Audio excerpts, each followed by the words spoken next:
बिहार की राजनीति से एक ऐसा घटनाक्रम सामने आ रहा है जो सिर्फ मुख्यमंत्री के कुर्सी परिवर्तन का ही घटना नहीं है।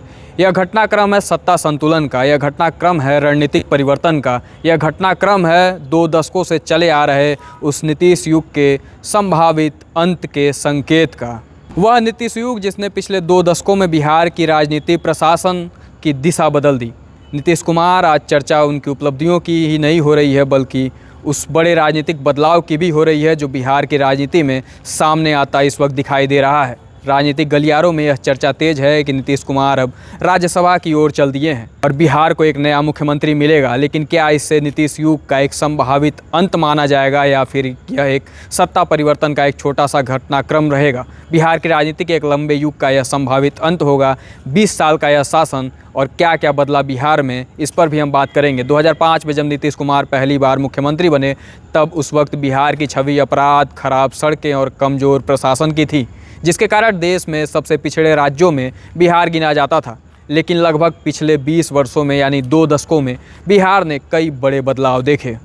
कानून व्यवस्था और प्रशासनिक सुधार नीतीश कुमार के सरकार के शुरुआती वर्षों में सबसे बड़ा फोकस में रहा। कानून का राज ध्येय बन गया। फास्ट ट्रैक कोर्ट बनाए गए, हजारों अपराधियों को सजा दी गई। इसका असर यह हुआ कि बिहार में अपराध दर में काफ़ी गिरावट आई और निवेश का माहौल भी धीरे धीरे बनने लगा। उसके बाद नीतीश सरकार ने बुनियादी ढांचों में बड़े बदलाव किए। सड़क और बिजली सबसे बड़े बदलाव माने जाते रहे। 2005 से पहले बिहार के कई गांवों तक सड़क से पहुंचना मुश्किल होता था, लेकिन बाद में हजारों किलोमीटर लंबी सड़कों का निर्माण किया गया। ग्रामीण संपर्क मार्ग चला, बिजली आपूर्ति की व्यवस्थाएं शुरू हुई। इन सब ने राज्य की कनेक्टिविटी को बढ़ाया। बिहार के अधिकांश गाँव बिजली और सड़क से जुड़े हुए हैं। इसके बाद नीतीश सरकार ने अगला फोकस किया महिला सशक्तिकरण का। साइकिल क्रांति एक उसका बेहतरीन उदाहरण है। नीतीश कुमार सरकार की सबसे चर्चित योजनाओं में से एक रहा मुख्यमंत्री साइकिल योजना। इस योजना के तहत स्कूल जाने वाली लड़कियों को साइकिलें वितरित की गईं, जिसका परिणाम यह हुआ कि लड़कियों की स्कूल में उपस्थिति बढ़ी, बाल विवाह में कमी आई, ग्रामीण क्षेत्रों में महिला शिक्षा को भी बढ़ावा मिला। इसके अलावा पंचायतों में 50% आरक्षण देकर महिलाओं को राजनीतिक भागीदारी का अवसर देना नीतीश कुमार का मास्टर स्ट्रोक माना गया।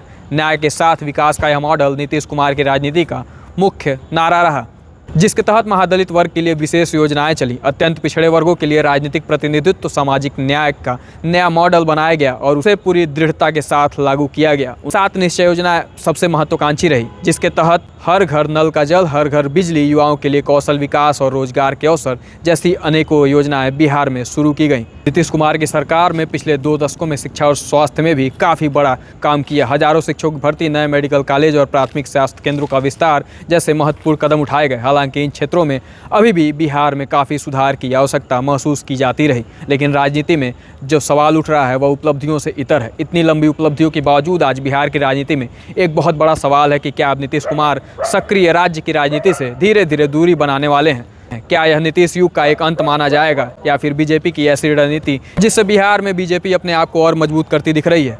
बीजेपी और जदयू लंबे समय से सहयोगी रहे हैं, लेकिन 2025 के चुनाव के बाद राजनीतिक समीकरण थोड़े बदले। एनडीए को भारी बहुमत मिला और बीजेपी का प्रभाव भी उसी हिसाब से बढ़ा। ऐसे में राजनीतिक विश्लेषक यह मानते हैं कि बीजेपी अब बिहार में अपना मुख्यमंत्री स्थापित करना चाहती है, जिसकी रणनीति चुनाव के पहले ही बन चुकी थी। दूसरा पहलू यह भी चर्चा उठ रहा है कि क्या निशांत कुमार यानी मुख्यमंत्री नीतीश कुमार के लड़के निशांत कुमार अब सक्रिय राजनीति में आएंगे? पिछले कुछ समय से उनकी राजनीतिक सक्रियता बढ़ती हुई देखी गई। जदयू के कई नेताओं ने निशांत कुमार को पार्टी का भविष्य बताया। हालांकि नीतीश कुमार पहले भी कई बार कह चुके हैं कि वह परिवारवाद के खिलाफ हैं। अगर निशांत राजनीति में आते हैं तो यह जदयू के लिए नई पीढ़ी का नेतृत्व तैयार करने की एक अहम रणनीति हो सकती है और यह एकमात्र ऐसा नाम दिख रहा है जिसमें जदयू विधायकों के मन में आपसी सहमति बनती दिख रही है।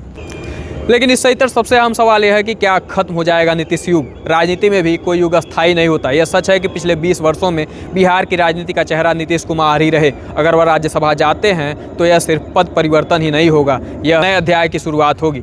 तो सवाल अब यही है कि क्या बिहार को जल्द ही नया मुख्यमंत्री मिलेगा? क्या बीजेपी संभालेगी कमान और कौन होगा उसका चेहरा? और क्या नीतीश कुमार अब राष्ट्रीय राजनीति में अपनी भूमिका निभाते नजर आएंगे और बिहार की राजनीति से उनकी सक्रियता कम हो जाएगी? इतिहास जब लिखा जाएगा तो संभव है कि नीतीश कुमार को एक ऐसे नेता के रूप में याद किया जाएगा जिसने प्रशासनिक सुधार किए, सामाजिक बदलाव लाए और बिहार की राजनीति को एक नई दिशा दी। लेकिन फिलहाल बिहार की राजनीति एक अहम मोड़ पर खड़ी हो चुकी है और आने वाले समय में यह तय होगा कि बिहार का अगला राजनीतिक अध्याय कैसा होगा। यही वह मोड़ है जो बिहार के राजनीतिक अध्याय को तय करेगा। फिलहाल इस मुद्दे पर आपकी क्या राय है, आप कमेंट बॉक्स में जरूर बताएं। क्या 2 दशकों से लंबे समय से चला आ रहा नीतीश युग का यह संभावित अंत है या फिर बिहार में एक नए युग की शुरुआत।